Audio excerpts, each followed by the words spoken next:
Ndabizi wowe ugiye kumva iki kiganiro uko byagenda kose hari ikibazo ufite, hari ubuzima bugukomereye, ushobora kuba urarurira, ushobora kuba utekereza ukavuga uti nzabigenza gute, ushobora kuba inshuti zarakuvuyeho, abavandimwe batakikwitaba, nta n'umwe ugufasha, ariko ndakwiginze ihangane, si wowe byaremewe, burya ibyo byose bizashira, uzagera ugere mu gihe cy'umunezero, ugere mu gihe cy'ibyishimo, ibyo byose bihinduka umunezero. Ndabizi urasenga isengesho ukumva ntusubijwe, ejo ukongera ntusubizwe, ariko burya Imana ibikubona, Imana ibikumva. Ndabizi neza ko byose bigeraho bigahinduka ibyishimo kuri wowe. Ngaho tega iki kiganiro wumve kandi ushishoze neza, byose bizahinduka, ntugacike intege.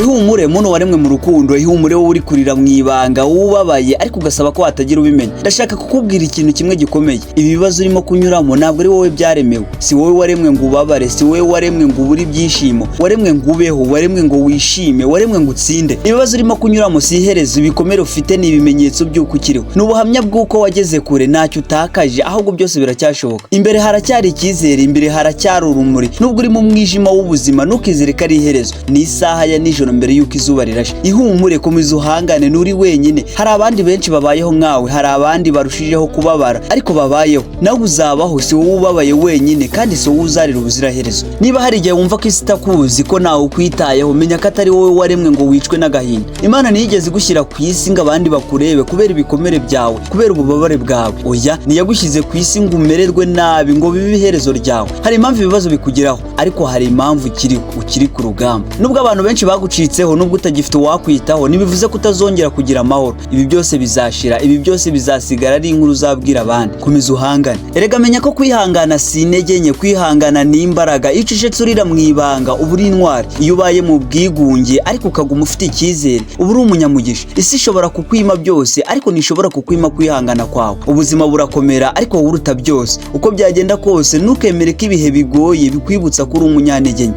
Wowe uri ishema ryawe, uri imbaraga, uri byose kandi urashoboye. Nibyo koko uri mu bihe bikomeye, ariko wibuke ko ibihe bihora bihinduka. Imvura ntiyigera ihoraho, umwijima ntuhoraho ngo usibanganye izuba burundu. Ibibazo urimo bizashira, igihe kizagera, intambwe nkiraje. Nubwo hari igihe wumva ko waguye mu mwobo udasohokamo, menya ko nta mwobo ubaho utagira aho urangirira. Hari icyizere, ihangane, ijuru rirakuzi. Imana ntireba abakomeye, ireba abakomeretse kugira ngo ibasige amavuta. Ibibazo ntibyaremwe ngo bikugire nabi, byaremwe ngo bigutoze, byaremwe ngo bikwigishe gukomera, gusenga, gukunda, kwihangana no kwizera. Si wowe byashakaga guhindura igicucu, ahubwo ni wowe byashakaga gukoramo nk'icyuma kirusha imbaraga icyari icyuma gishya. Si wowe waremwe ngo ucike intege, waremwe ngo utsinde. Niba isi gutererana, wibuke ko igifite agaciro kenshi cyihishe mu mwijima igihe runaka. Ubu ni igihe cyawe cyo kwihisha, ariko igihe cyawe cyo kumurika kiraje. Nubwo umubiri ushobora kunanirwa, umutima ukomeye ushobora kwihagararaho. Ushobora kuba udafite amafaranga, inshuti cyangwa imbaraga zo kwirwanaho, ariko niba ukifitiye icyizere n'umutima ukomeye, ibyo byose urabifite kandi urabyujuje. Uwizeye ntabwo asenya, yubaka. Uwiringiye si umunyantege nke, ni intwari mu mwijima. Gira umutima udatinya ibihe bibi, gira umutima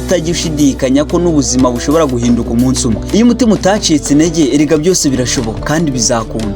Ngaho ndagusabye wowe wacitse intege, wowe uhorana amarira, wowe uhorana amaganya adashira, si wowe gusa byagenewe, ahubwo Imana irakuzi. Igitonyanga kimwe gusa cy'amarira gitonyanga, Imana ibikireba. Nubwo wibwira ko nawe ukubona, ariko Imana irakubona. Nubwo usenga isengesho ntusubizwe, ukongera ntusubizwe, ariko humura bizashoboka. Byose birashira, byose bigeraho bigahinduka ibyishimo n'umunezero. Ntacyo wabona utaruhiye, ntacyo wabona utavunikiye. Ayo marira burya ni imvune, ako gahinda, uwo mubabaro ni imvune z'umutima. Ngaho komeza ushikame, wowe ntucike intege. Komeza nubwo nawe ukumva, nubwo inshuti zitakwitayeho, ariko Imana irakubona. Ngaho wibuke gukora subscribe, like, share na comment. Wandike muri comment, hanyuma utubwire igitekerezo cyawe, utubwire niba iri somo rikubase, utubwire kandi dukomeze gukomeza dukore, dushigikirane. Byose mu buzima tuzabigeraho. Isomo ry'ubuzima, motivation speech, Rwanda Event TV.